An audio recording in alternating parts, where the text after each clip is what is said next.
Hi guys! Today we'll be recapping a story called The Male Leads Were Stolen by the Extra. Please like the video and subscribe to the channel. It helps us a lot. Enjoy! In the opening scene, a blonde gentleman who looks like a bad guy confronts a gorgeous purple-haired lady in her bedroom. He confesses to her that he has fallen in love with a girl named Grace and wants to break off their engagement immediately. Selonia Vacian, the only daughter of Duke Vacian, is Ian's fiancée. She seems confused by his sudden confession that he wants to marry Grace right after she woke up from her coma. He didn't even bother to inquire about her well-being, so I can tell he's trash. Our girl has actually been in a novel as Selonia for 9 months already. The novel is called Surviving the Demon King, and it's your run-of-the-mill romantic fiction in which the protagonists face off against the most formidable adversary imaginable, the Demon King.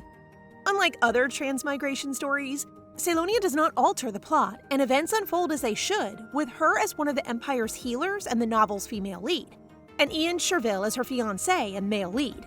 In the story, they were in a political marriage and harbored no feelings for each other. However, one day, the resurrected Demon King's news compelled the Empire to form an elite force to vanquish the evil king. Ian, the leader of the Imperial Palace's Fire Knights, led the party, which included Selonia, who willingly came along for the nation's peace, Rehev Hetzel, a holy knight, and Makleon, who inherited the dragon's blood. While Rehev and Makleon had feelings for Selonia, it wasn't until the expedition that Ian and Selonia understood how much they loved each other. As a result, the two men simply resolved to devote their lives to helping the female lead and wishing her happiness. The four heroes ultimately vanquish the Demon King, and the story's protagonists ought to get married. That was the intended happy ending. They did defeat the Demon King, but Selonia spent the following 3 months in an unexplained coma. Our girl transmigrated just in time for the expedition, so it was a difficult journey for her, but she made it through by relying on Ian. That is why his abrupt demand for a split is unexpected. But life happens, so she agrees, but in exchange, she demands the alimony she wants. Her expression is one of acceptance rather than heartbreak. However, she still refuses to let the betrayal go overlooked. I already like her attitude. This guy dares to seem dissatisfied that Selonia is requesting alimony, which our girl does not care about, but Ian demands a written agreement until she can figure out what she wants. He treats her with such distaste, but at least she discovered his actual colors before marriage. Once they've written out their agreement, Selly urges Ian to come closer with a smile. Just as he does, our girl chooses to throw him a great punch in the face. Not even a slap. Go, girl! Ian becomes enraged as Selly's savvy reminds him that he deserves it, leading him to simply go. This is nothing for a guy who cheated when his girl was in coma. After he leaves her room, Selly expresses her true feelings and is disappointed since she had hoped to finally have a real family after never having had parents or friends in her previous life. Having fallen ill at a young age and dying alone, Selly now relishes her new life, surrounded by adoring family, friends, and a boyfriend. Even though she no longer has a lover, Selly cherishes her new life because not everyone can be a main character, let alone the daughter of a prominent duke. So she decides not to dwell on it, since she still has Rehev and Makleon, with whom she shared life and death on the front lines and who are her priceless beloved friends. However, after a few days, the handsome blue-haired Rehev pays Selonia a visit and surprises her by stating that he wishes to revoke his pledge to her in order to serve another lady. And you might wonder who she is. Guess who it is again? Grace Bennett! Who in the novel world is this Grace? Selly remains silent as she notes what's happening. She and Ian recently broke up, and now her friend is taking back his promise. She has never loved Ian, despite his kindness to her, most likely because she's not the real Selonia. So she believes she can take Rehev's departure as well, but she is disappointed. Still, as Rehev's friend, she points out to him that Grace will soon be Ian's fiancée. But he blushes and claims he is already aware. Selonia then gets chills as he reveals he just wants to protect Lady Grace, which is exactly what he declared to her before. That's so messed up! Rehev is her first friend in this world, so the fact that he's pulling back his vow to her means they will never see each other like before, which makes her sad. Poor girl. The breakup with Ian is fine, since she has no feelings for him, but a formed friendship is different. But then Selonia chooses to express her gratitude to Rehev and wish him nothing but happiness, which makes him seem quite glum. And they shake hands to end their knight and lady pledge. Nah, a pledge is a pledge. This man isn't worthy to be a knight anymore. Following Rayev's departure, she ceases to wear her beaming expression and is now really concerned of what happened while she was unconscious. The novel was going well until she collapsed after they slain the Demon King. And during the time she was in a coma, the male leads fell for another woman? How ridiculous! Now that she thinks about it, there is one more male lead, and speaking of that guy, Makleon appears. He quickly requests that she return the heart he gave her since he intends to give it to someone else. Our girl is starting to feel increasingly uneasy about everything, to the point where she is no longer shocked if Grace Bennett is the recipient. Makleon is taken aback that Selonia is aware of this, which makes Selonia chuckle hysterically as she figures out that the male leads fell obsessed with a character who has never showed up in the novel. In simple terms, an extra. My heart hurts for our girl, but yeah, I think this is not a coincidence. Everything about Grace seems off. During their expedition to confront the Demon King, Selonia fell off a cliff, and it was Makleon who transformed into an incredible dragon and rescued her. After returning to his human form, he became so stressed out that she nearly died, while she awkwardly explained that she was merely trying to pick up Silkia flowers, which have remarkable healing effects. After calming down and apologizing for his harsh behavior, he voiced his concern about how delicate human life is, so he chose to give her his heart. It is possible for Dragon's heart to provide protection to its owner, yet if he were to remove it, he would lose a significant fraction of his power, which is something that he is not concerned about as long as he's able to protect Selly. He sounded so genuine at the time, but now look at that menacing expression demanding his heart back, which makes Selly sigh. She instructs Ella, her personal maid, to fetch her jewelry box, and as they wait, Makleon wonders if she knows to why he wants it back. However, Selly remains unaffected and simply states that there's no use in holding onto it when its rightful owner demands its return. But to be honest, she truly wants to ask, but she's afraid of discovering that their 6 months together are a lie to keep the novel going. Makleon then attempts to strike up a conversation, amazed that she actually kept the dragon heart in a safe place, to which Selonia simply and dejectedly responds that it's because his heart is precious. After hearing her response, he feels bad and wants to explain everything, but he is interrupted when Ella shows up with her treasure box. Selonia has never been hurt since she received his heart, with the exception of a 3-month coma, but now she has no choice but to return it. She sincerely thanks him for protecting her, and to put an end to the uncomfortable feeling, she simply tells him to be careful and declines to walk him out. The Makleon who appeared so demanding earlier is now feeling sorry, but he says nothing and departs. Except for haughty Ian, the second leads appear to be feeling guilty. After he goes, Ella notices her master's visibly distressed expression. Well, to put Selonia's emotions into perspective, it's as if she's gone to great lengths to get the ingredients and prepare the dish, but someone had ended up eating it. So our girl isn't merely upset, she's enraged right now. Definitely not the type of girl to wallow in self-pity. Love it. She can't believe she went through so much on that mission just to have that happy ending, but all of her efforts vanish like a bubble overnight. Imagine being obligated to play some sort of hero and getting nothing in the end? I could never. Anyway, the good news is that Selonia asks Ella to reach out to the finest guild to investigate Grace Bennett, as she is curious as to whether everything is a coincidence or perhaps something else. Yes, time for some digging. The dream that Selonia had that night takes place on their expedition. It was raining that day, so she slipped, but her 3 Prince Charmings were quick to offer her their hands. She naturally grabs her fiancé's hand while sensing the other 2 lads' bittersweet feelings. But now it's all a distant memory. Today, she asks Ella about her father, and it looks like the Duke is a simp father to Selonia. Following the death of his loving wife, Duke Galloway Vacian showered his only daughter with his undying affection. Having a reliable father is a relief, though. When she transmigrated to the novel, the original Selonia had already agreed to join the expedition party, but her father was adamantly opposed, given her importance to him. However, the Duke's affection for his daughter has a drawback. He can't really win against Selonia, which is why she ended up joining the party. According to Ella, when she returned unconscious, her father sought the help of renowned doctors, healers, and priests, but no one could wake her up, leaving the Duke in distress. So when she eventually wakes up, her father gives her a warm embrace, something she hasn't ever felt before, a father's love. And not long after hearing Ian's demands for a breakup, her father nearly stormed into the Chevelle house with his sword, but luckily their household stopped him. The Duke is unconcerned about that guy because the engagement is a contract made by Selonia's grandfather.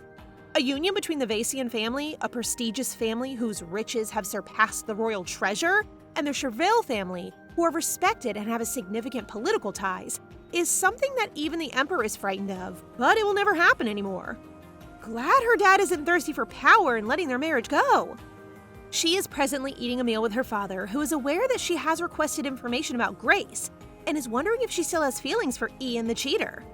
With the finest being one of the family enterprises and the greatest guild in the Flanagan Kingdom, it is not surprising that the guild has informed her father about her request.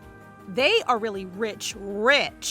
Information is power and money is the family slogan, and the guild was formed during the founding of the Vacian family. As a result, they have been watching over the family ever since. Selonia declares that she has no affection for Ian and only wants to confirm something, given that Ian, Rayev, and Mokleon all have feelings for Grace. She finds it very difficult to accept that the friends she thought were for life were all made up, or merely for the sake of the storyline, because the affection she showed to all of them were sincere. Either Grace is involved in some way, or the three male leads' devotion to her are shallow. Speaking of that girl, Grace is now being lovey-dovey with Ian, who sweetly asks her where she wants to go.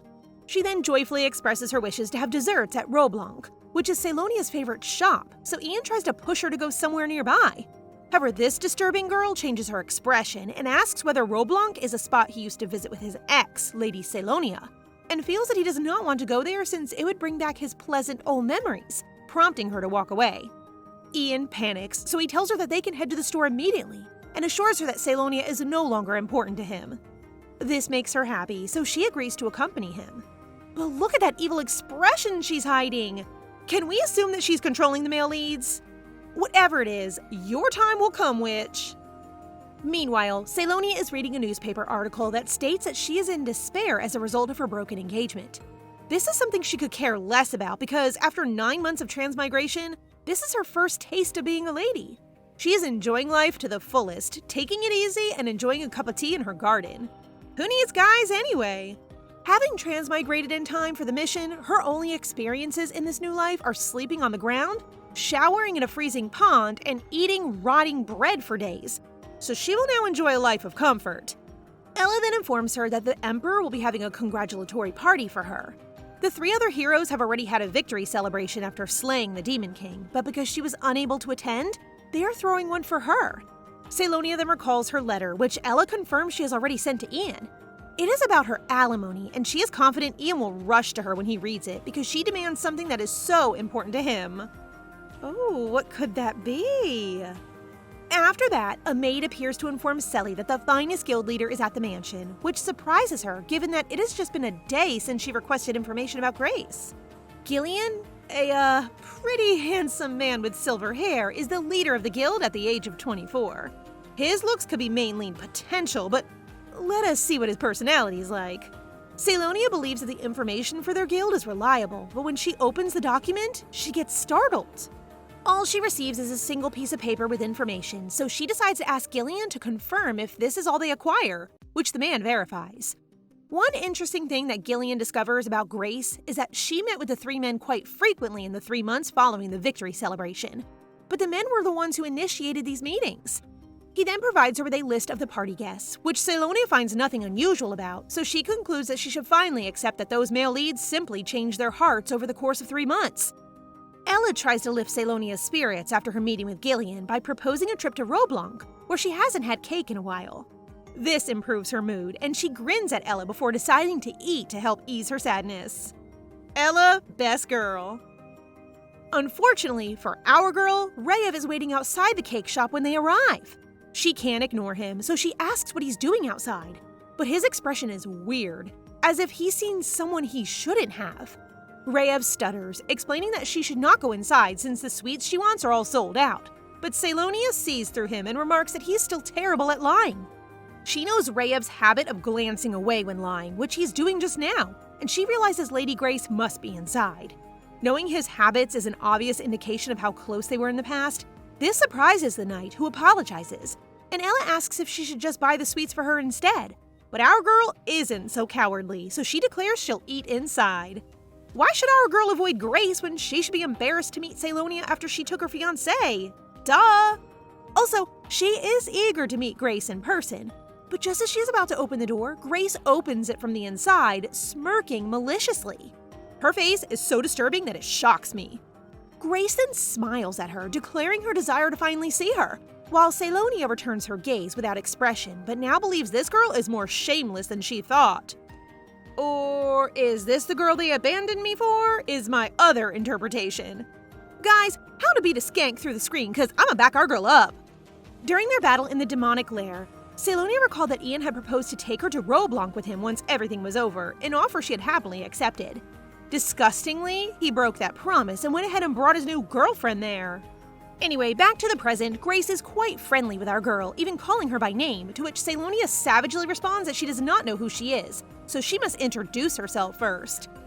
Well done! She better know her boundaries! This surprises Grace, so she has no choice but to properly greet her and introduce herself, admitting that because she knew Selonia as one of the 4 heroes, she acts friendly instinctively without realizing it. Selonia gives Grace a fake smile and argues that she did it for peace, not fame, making Grace feel ashamed, while Rayev stops Selonia from being harsh. The heck? What's wrong with telling the truth? Then Ian appears, infuriating Selonia even more, because, of all people, this guy should not have brought his lady to a spot that he knows is his ex's favorite.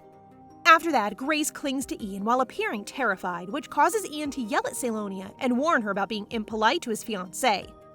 The situation finally hits home for Selonia, who decides she can finally let go of the male leads because, whatever their reasons were, it was they who changed, not her.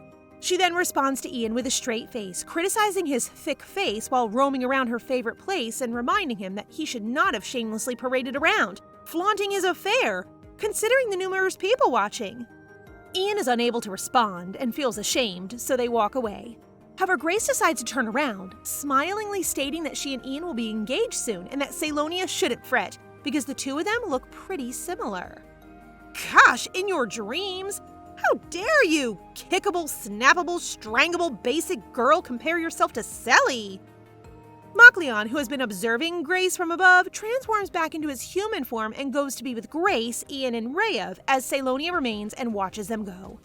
Even though they had a strong connection in the past, Selonia is grateful to them for showing her that she needs to close her heart to them now. Our girl is too kind, because if it were me, I would… forget about them. Where is our real male lead? Please make our girl happy. As Rayev stands there by himself, staring at the pair from a distance, Makleon observes that he is downcast, so he reminds Rayev that this is the result of his choice. Rayev admits that Makleon is right since nothing has changed for him. Unlike with Selonia, he believed he could form a deeper relationship with Grace, but Grace is now seeing Ian and he is stuck being that friend who can only watch them from behind. Everything remains the same, yet Rayev can't help but be captivated by Grace. It's likely because he has become accustomed to not receiving affection in return.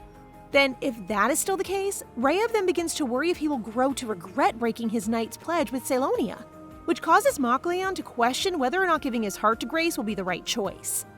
Rayev is enraged by the new information that this dragon has taken his heart back, because it means that it doesn't matter to him if Selonia gets hurt anymore. Hello? The audacity! You yourself broke your oath to our girl! Anyway, Makleon tries to deny it and insists he still cares about Selonia, but a sense of darkness causes him to halt. However, when Grace calls out his name and extends an invitation to join them for a meal, he finds himself unable to resist her charm. And despite being confused by his feelings, he still goes to Grace anyway. Leaving Rayev behind, who is now sweating heavily because just a moment ago he saw Makleon show signs of confusion about his feelings, Rayev is also confused and battling his inner emotions when Grace calls his name. Hearing her voice and seeing her lovely smile make him realize that he does love Grace Bennett. I knew she was brainwashing them! Now I feel bad for the two men since it seems like the witch is making it impossible for them to break free from the spell or whatever that is. While our girl eats sweets with Ella, Selonia realizes the novel is over. In the novel, the plot ended 1 month after the Demon King's defeat at Selonia and Ian's wedding. However, that timeline has already passed, implying she's now living and writing her own life. She then overhears people discussing how the Marquise's daughter, Grace, has managed to outshine her. Ella becomes infuriated, ready to come to her defense, but Selonia swiftly steps in, reassuring her that everything is alright. As Grace announced her engagement with Ian, the public's attention shifted to her, but she had already resolved her feelings. Though she struggles to let go of lingering attachments, she is determined not to let useless emotions ruin her new life. I like how nonchalant she is with her situation. Ella then inquires about Selonia's anticipated return to the healing clinic. In the story, Selonia is renowned as an esteemed imperial healer who dedicated her time to the clinic. However, her responsibilities shifted when she was assigned the task of subduing the Demon King. Unfortunately, she later fell ill under mysterious circumstances, resulting in her prolonged absence. Selonia, with only 6 months left on her leave of absence, is determined to make the most of this precious time before she has to return to work. Now, she will savor every moment, enjoying the time that remains at her own leisure. Ella wholeheartedly supports Selonia's decision and encourages her to follow her happiness, assuring her that all worries will fade away. A few days ago, inside Vacian House, whispers about Selonia circulated among the housemaids. They noted a significant change in her demeanor and how her frequent outbursts and irritations are no longer an issue. It even gave them chills to see Selonia smiling and greeting everyone warmly, as if she hadn't ever mistreated them before. One of the maids noticed that their master had changed after the expedition, and the other maid agreed and speculated that given how dangerous it was to defeat the Demon King, and their master remaining comatose for 3 months, she must have experienced major transformations when she awakened from a near-death experience. Speaking of Selonia, the maids have no idea that she's actually listening to them. Well, our girl here has no time to be around the maids because after she transmigrated, she went on the expedition, so she believes that they are talking about the real Selonia being irritable and always upset. She intends to do something about her reputation now that she knows this, since she actually had no idea the original Selonia had some attitude. Okay, so the original female lead sounds like a villain to me. With the story complete, our girl is determined to be herself while owning Selonia's body. So she plans on building Selonia's character from the ground up. Her plan starts today at Roblanc because while she is conversing with Ella inside, she notices 3 noble ladies being told by the waiter that there's no vacant space for them, so they have to wait.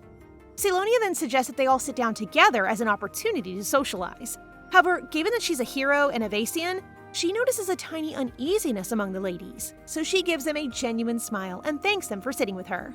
To relieve the tension, Selonia goes on to claim that she chose to invite them to her table because it has been a long time since she's been away from high society, and she has no young ladies to chat with, which relaxes the ladies. I believe these 3 ladies are trustworthy, and I sincerely hope Selly makes new friends. After that, the unplanned meeting between the ladies became a captivating exchange, and Selonia has come to learn more about them. Then their conversation shifted to him. Who else? Ian. Lady Abel is the one who initiates the discussion after hesitantly mentioning Ian Chervell and Grace Bennett's engagement.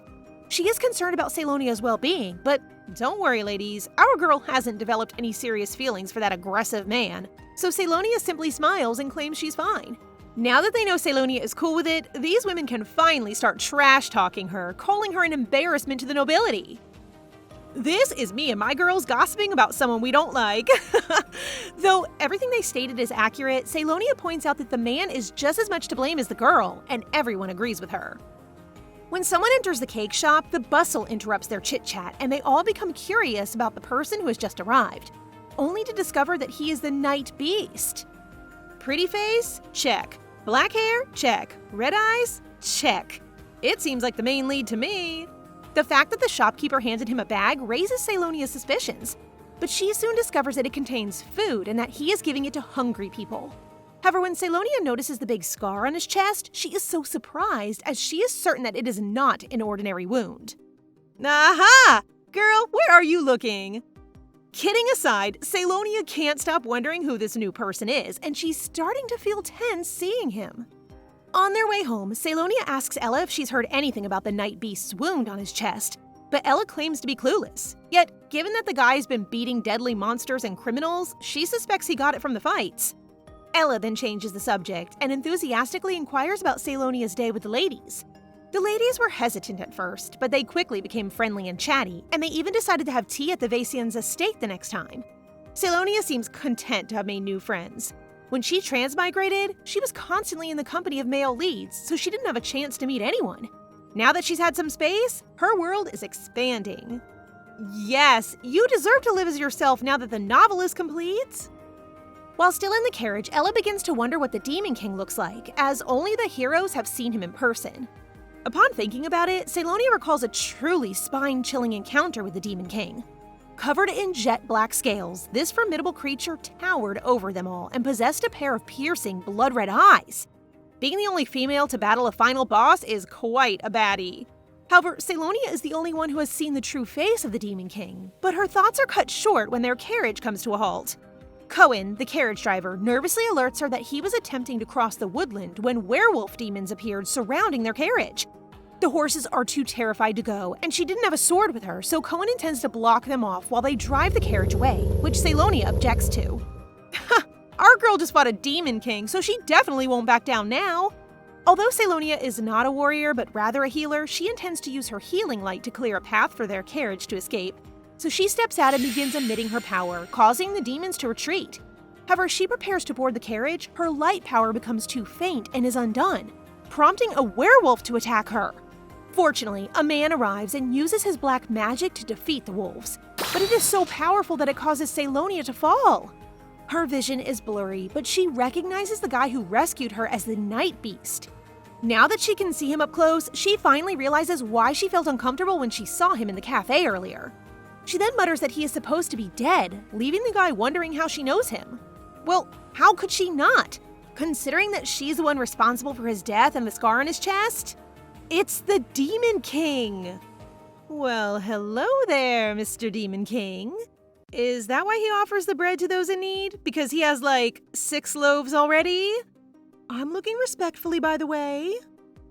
Right after they defeated the Demon King, Selonia healed the boys, allowing them to reevaluate the area for any remaining demons.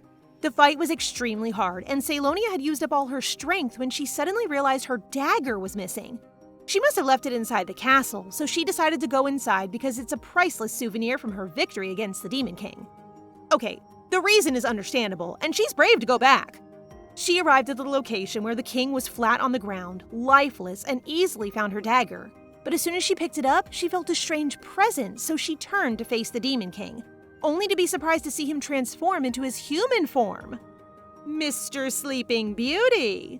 He suddenly opened his eyes, surprising Selonia, and she immediately decided to eliminate him because it would be disastrous if he was revived, so she ended up stabbing him. Selonia wakes up huffing, anxious that she has dreamed about the Demon King, while Ella enters her room, happy to see her okay. Ella then informs her that it has been 2 hours since they escaped the forest, and because Selonia is now awake, she cheerfully proposes they prepare to meet their savior. So taken aback, Selonia bolts for their guest room, trying to tell herself that what happened earlier was all a dream. She anxiously opens the door to see her father, glad that her body is fine. He then invites her to come closer to greet the one who saved her. So she looks to her side and sees the Demon King she stabbed looking stunning. Looking so alive. She's not sure how to feel right now. Afraid, confused, shocked, and possibly awkward since she stabbed him. Plus, her father's decision to leave her alone with the Demon King only adds to her anxiousness. The Demon King stares at her and asks if she knows him, which Selonia immediately denies. She then expresses her gratitude for saving her, but she is direct in telling him to leave immediately. However, he shows no sign of listening and restates her earlier claim that he should be dead. This baffles Selonia, and she begins to wonder if the Demon King does not recognize her. Oh, he has amnesia, does he? Whatever is happening to the Demon King, Selonia must kick him out of their mansion before he remembers everything, because her father's and their servants' safety is her first priority right now. She disputes his claims again, claiming that he is mistaking her for someone else, causing the Demon King to believe that Selonia has no intention of telling him anything, so he exposes that he has lost all his memories. He goes on to say that he doesn't know anyone and has nowhere to go. So he childishly claims that staying at their mansion is his only option, leaving Selonia baffled. Selonia then starts to sound serious, saying that she has never given him permission to stay and that if he refuses to leave, she is willing to have the guards drag him out. His vicious red eyes only look at Selonia. Then he moves to the window and begins emitting fire from his fingertips, threatening her that with his powers, he can set fire to their entire mansion. Whoopsie, now he's acting like a real Demon King? Selonia becomes cautious of him and decides to call the guards, but he smirks at her, allowing her to do so, but stating that he cannot ensure anyone's safety. This causes our girl to hesitate. While they have previously annihilated the Demon King, she will never be able to do so again now that she's alone. In addition, she may accidentally provoke him, enabling him to get back his memory. She fears he is now trying to frighten her because he thinks she knows something about him, so she clarifies to him once more that she actually has no idea who he is. The Demon King ends his threats with an innocent smile, adding that he'll wait because Selonia's father has granted him permission to stay for as long as he wishes. Kind of dangerous, but I'm here for it. Selonia should tell him everything she knows if she wants him gone, but our girl insists on denying it, which he sarcastically replies is fine with him. This is now a battle of patience. After that, he playfully comments that they should be offering snacks and demands that Selonia do so because he's hungry, which causes our poor girl to quietly weep, hoping that she can get through this whole situation unscathed. I can already imagine them bickering. But is the Demon King truly wicked, or is it merely necessary for the story to proceed? Selonia has returned to her room where Ella is cheerfully waiting for her, and it appears that her maid is already a fan of the Night Beast. Ella describes how the guy subdued the rest of the werewolves while Selonia was unconscious, then securely escorted their carriage back to the mansion. Selonia then begins to wonder if the Night Beast is truly a decent guy, as the rumors suggest, and Ella confirms this by stating that everyone, particularly those in the slums, adore him. However, Selonia, who knows the truth, believes that a Demon King like him will never be the people's hero.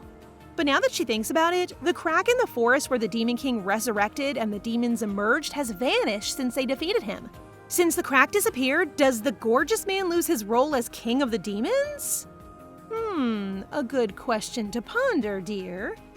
That night, Selonia goes to see her father and informs him that he should have given the young guy a token of appreciation because allowing him to stay in their mansion is risky given that they don't know his background. This, however, leads her father's gaze to become serious, reminding her that, as capable nobles, they should know how to share.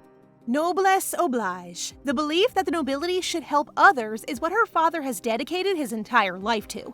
But Selonia can't let this go on. So even if it's difficult to believe, she knows her father will trust her when she says the man he's welcomed into their house is the Demon King.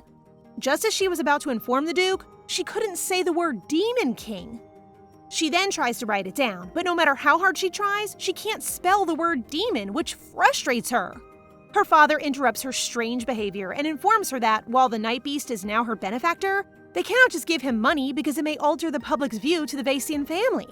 Selonia fails to persuade her father, so she decides to keep an eye on the Demon King for the time being and assures the Duke that she'll make sure the Night Beast feels at ease in their home. This causes the Duke to smile at her, and since she passed out again today, he tells her to be careful with her body because they only have each other. Meanwhile, in the Demon King's room, he is sweating heavily and his scar hurts. But his concentration is focused on Selonia since he is confident the girl recognizes him. He wants to know Selonia's relationship with the previous him, but above all else, he wants his memories recovered. What previous you? Did you also transmigrate? Things are getting weirder. In the Chervelle residence, Ian is irritated by all of the articles about him that claim he doesn't deserve to be dubbed a hero because he had an affair while with Selonia. Dude, you deserve to be called out. He then instructs his men to report the entire newspaper firm, as he will not tolerate anyone doubting his qualities as a hero since he was the one who defeated the Demon King. Yeah, whatever. He then picks up Selonia's letter and smirks that the girl must be asking for something glamorous, but he is so stunned by it that he resolves to pay her a visit today. Meanwhile, Selonia sits in her garden silently, unsure how to begin a letter to Raev. She doesn't know when the Demon King will regain his memories, so she decides to warn the heroes, one of whom she hopes will trust her, Raev, her first friend. However, she is still unable to write the word Demon King, and she is under the impression that she has been cursed. She has no idea what is going on, but before she can think more of it, her maid notifies her that Gillian has arrived. As usual, this pretty silver-haired guy greets Selonia with respect, and the reason she summons him is to have him examine the Night Beast as well as to have someone keep an eye on Grace Bennett. Do not misunderstand. Our girl is done with the male leads, and the reason she wants to check Grace is to see if she has any ties to the Demon King, for which Gillian obeys her commands. Suddenly, they hear a ruckus outside, and Selonia recognizes the man's voice to be Ian's. Although Gillian is prepared to deal with the man on his own, she tells him not to and simply requests that he leave. I hope he's really a good guy, cause I would love to see him more. Ian bursts into the room, shouting Selonia's name, while our girl maintains her icy composure, instructing him to take a seat as she plans to hold him accountable for his rudeness. Selonia sits like a baddie and mocks Ian's endless shouting, making him pause for a moment to process Selonia's newfound hostility toward him.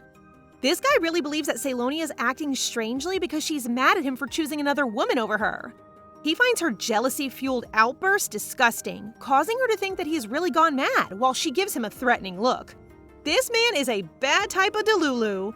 Selonia just wants him out, so she asks if he is there to discuss the alimony, and this guy plops on the chair and firmly expresses his disbelief at her requested alimony, suggesting that she consider asking for something different. Ian must have forgotten who he's talking to, so Selonia reminds him that the Vesian family is sufficiently rich in resources to demand petty things, and she coldly reveals that the sword is the sole item of worth to her in the Chevelle house. However, the true motive behind her request for the sword is its potential to become a holy sword in the future. She starts to think that Ian must have noticed the sword's significance because he is now negotiating with her. So she shifts tactics and asks if the sword has any power, which makes him flinch and yell that she's making it up. This is Selonia's cue, so she grins, and because he just affirmed that it's nothing exceptional, she tells him to send the sword, warning him not to deceive her, as she'll have the Imperial Court notarize it. Ian then laughs as Selonia tells him about the congratulatory banquet for her at the palace, mistaking it for an invitation to him. However, Selonia actually mentions it to remind him not to come, expressing her worry that he would actually show his face there, which makes him so baffled. She then tells him to leave because she can't stand to be around him any longer, but he continues to act haughtily, telling her not to show her face again, while in reality, he really can't believe Selonia has moved on. The Night Beast then appears, blocking Ian's path. Ian commands him to step aside, provoking the Night Beast to grin while belittling him for being too little to notice. That's satisfying! The Night Beast immediately shifts his focus to Selonia, calling her name, causing Ian to become annoyed because he acts as if he's close with her. However, before Ian can lash out at the Night Beast, Selonia stops him. She wonders if Ian is jealous, but in any case, she orders him not to be rude to her guest and asks him to leave immediately. Ian takes a moment outside Selonia's room, surprised that she's a new man in her life and puzzled that he is experiencing weird feelings. I suspect Grace controls the male leads, but the two boys aren't as hostile around Selonia, so it's clear to me that Ian has a naturally terrible attitude, so I don't want him for our girl. When Grace unexpectedly visits Reyev today, he gives her a sorrowful smile, expressing that they won't be able to see each other for a while. Holy Knights must perform a 15-day rite known as the Sacred Rites every year. It's a purification meant to restore the knight's purity and nobility. So these rituals may be able to free Reyev from Grace's control, right? Grace then surprises Reyev with a lunchbox containing a cake she prepared for him to enjoy after the ritual period. This makes Reyev happy, especially because he only mentioned the ritual once when talking to Grace. During the victory party, when the heroes and Grace sat down for a chat, they brought up the sacred ritual, and while Reyev acted as if it were nothing exceptional, Moklian mentioned that it would be tough because they would be fasting for 15 days, which Grace caught on to. Do you see that evil look she has? Reyev gladly accepts the cake, but Grace requests that he promise to eat at least one slice after the ritual. That cake is surely sus. A cake for your first post-fasting meal? Blue hair, you're not that dumb, right? Meanwhile, back at the Vesian mansion, the Demon King questions Selonia about the golden-haired boy from earlier, as well as whether he is someone she doesn't like. This confuses Selonia until this monstrous man offers to kill that man on her behalf, which makes her feel scared and makes her realize that even if he doesn't remember anything, his desire to kill is still hardwired into him. After that, he just laughs and casually says that he can deliver the man's head to her if she wants, which makes her urge him to quit being ridiculous. After that, he puts aside his villainous aura and acts goofy, explaining that he is merely making a suggestion since her face earlier clearly indicates that she wants Ian dead, so he assumed it would be a great deal between them. While he spills Ian's blood, she spills what she knows. Selonia is exhausted from dealing with the terrifying Demon King, but listen, I'm convinced this guy can solve all of your problems, like, Grace and Trio repellent? That night, Selonia decides to go for a walk down the hallway as she has been unable to sleep for the past few days. Her thoughts stray to the Demon King and all the things she expected him to do, such as run wild and cause havoc. Yet none of it has happened until now. They barely even see each other while passing in the hallway because he never leaves his room, and she has heard that he never eats. Just then, she hears a noise that sounds like someone wailing in pain, and realizes it's coming from the Demon King's room. The Demon King actually awoke in a deserted house in the middle of the forest, completely without any memories. So to figure out who he is, he moved around, asking people whether they knew him. But even after a month, he discovered nothing.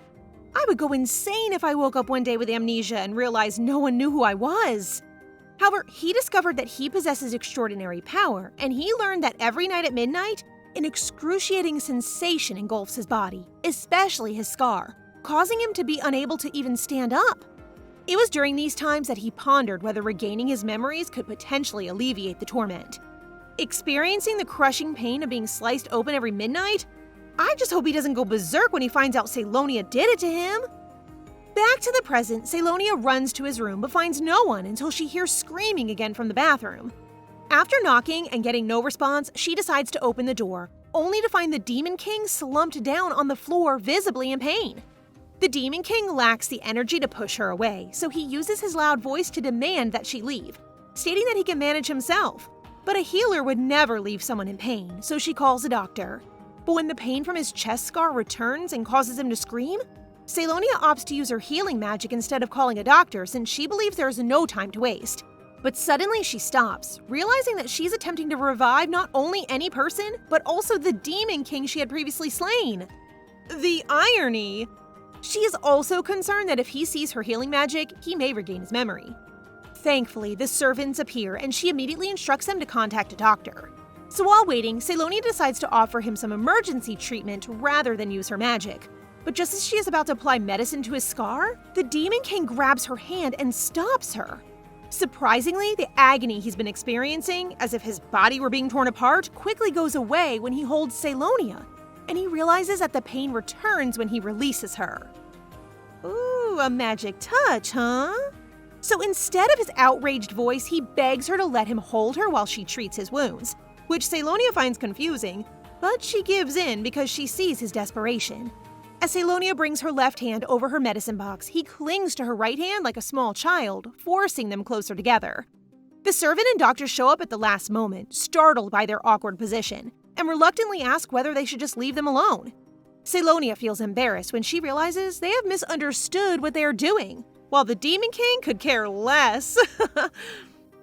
The doctor then examines his cut and suspects that something weird is interfering with his scar's healing.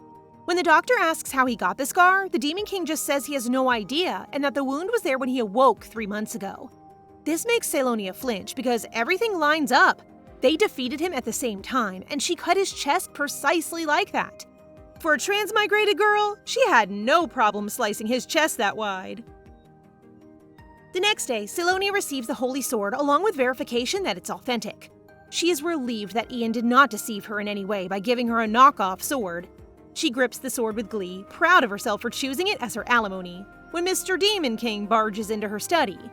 Then he sees the sword, and Selonia decides to test if it won't trigger any memories in him by telling him it's the Holy Sword that slew the Demon King. When he only responds with a, okay, she releases a sigh of relief. I just noticed their height difference, and it's cute. He then wonders if it is her sword, and learns that it is the sword of the blondie guy he saw earlier. After that, Selonia grins, imagining Ian going completely nuts right now. And our girl isn't wrong, because Ian is now throwing everything in his room, enraged that someone like Selonia, who doesn't understand the worth of the Holy Sword, got hold of it. After defeating the Demon King, his plan was to examine the sword to determine if it had absorbed the Demon King's power. Then his thoughts turned to the man who was with Selonia and is now outraged at his arrogance for not lowering his head to him, and he assumes Selonia brought the guy to make him jealous. Grace then enters his room and is shocked to see how cluttered it is, prompting Ian, who is already upset, to look at her with terrifying eyes and say he's busy right now. Grace is taken aback by this and decides to leave his room, while Ian, confused by his emotional state, chooses not to go after her. Things on their side are so tense, and I love it. That night in the Vacia mansion, they eat dinner together, and Selonia's father introduces her to Lubeus Seed, the charming commander of the Vacian family knight. After that, the Duke apologizes to the Night Beast for the delay in inviting him to dinner, explaining that he was preoccupied with managing their household. However, our guy really has that ability to speak without thinking, so he simply states that it doesn't matter to him. This is why Selonia is so worried about the Demon King meeting humans. She's breaking out in a cold sweat just listening to him. After asking whether Selonia is alright, Lubeus expresses his relief at hearing the good news, adding that he had trouble sleeping due to his concerns for her. An expressionless Demon King decides to join their chat and honestly remarks that Lubeus looks well rested for someone who claims not to have slept, causing the commander to look so irritated. Selonia shoots the Demon King an icy stare in an attempt to get him to stop. But I can tell he doesn't give a damn. I can already sense how stressed our girl is. The Duke tries to laugh it off and encourages the Demon King to eat, but this guy isn't finished with his savagery and questions whether he really needs to eat. He stares at the dishes for a while and wonders what it means to be hungry, which surprises both the Duke and Lubeus, who decide to make fun of him by claiming that they now understand why he's weird. He has damaged his brain. Selonia interrupts and confirms that the Night Beast does in fact have a head injury that causes him to have difficulty feeling sensations. Just then, a servant notifies the Duke that it's time for him to head out, so he has no choice but to leave immediately, and Lubeus follows him. When the Demon King was wandering around, he once helped a cafe owner who, in return, gave him bread. Because he was at a loss as what to do with the bread, he gave it to 2 children who were starving. He witnessed the joy on their faces as they savored the delicious bread. That's when he became aware of the word hunger and wondered why he couldn't feel such sensations. Poor guy doesn't even realize he's not human! Now, when they are both alone at the table, Selonia nudges him to eat by bringing the plates over to him, and suddenly, the food seems dazzling and delicious in his eyes. After giving Selonia a quick look, he decides to give it a go himself. Selonia then asks if he hasn't eaten since waking up without memories, which he confirms. Demons are known to lack hunger and sleep, so witnessing him eat makes him look like a normal human. Selonia then tells him that if he ever gets hungry, he is free to notify anyone in their house and they will cook it for him. But when he learns that she will not join him, he declines her offer. His apparent lack of interest baffles Selonia, so she shifts the conversation to inquire as to why he's distributing food to the people. Selonia assumes he's referring to food when he says that it's because he noticed people were in need, but it seems like the people start to rely on him, the one who can provide them with food. That is such a kingly personality. Selonia is back in her room, and she can't help but ponder what the Demon King stated earlier. The people needed him. She wonders if he's trying to recover his memories by helping people or if he can't tolerate watching people suffer. But she chooses not to empathize with him because it doesn't concern her. Nearing midnight, she eagerly awaits the arrival of the Demon King, who, during their earlier supper, proposed a deal. He would happily leave her house if she would give him her hand. He holds her hand, and his explanation that her touch alleviates all of his suffering has her jaw dropping in disbelief. She tries to make sense of it and asks if he means that the chest ache he suffers every night will subside with her touch, which the Demon King confirms. As he continues to hold her hand, a mischievous grin spreads across his face, believing that Selonia knows the cause of his misery, prompting her to remove her hand from him and accept his proposal with his promise that he will leave in a month. Given that her father has no intention of kicking him out, this is her chance to make him leave, so she has little choice but to endure being close to him for a month. But she does have her conditions, one of which is that he must visit her room without anybody knowing. Selonia is then amazed to see that he accomplishes this by teleportation, while this guy is unaware of the name of his skill. He just got to her room in time because he's starting to feel severe pain and falls on Selonia's shoulder.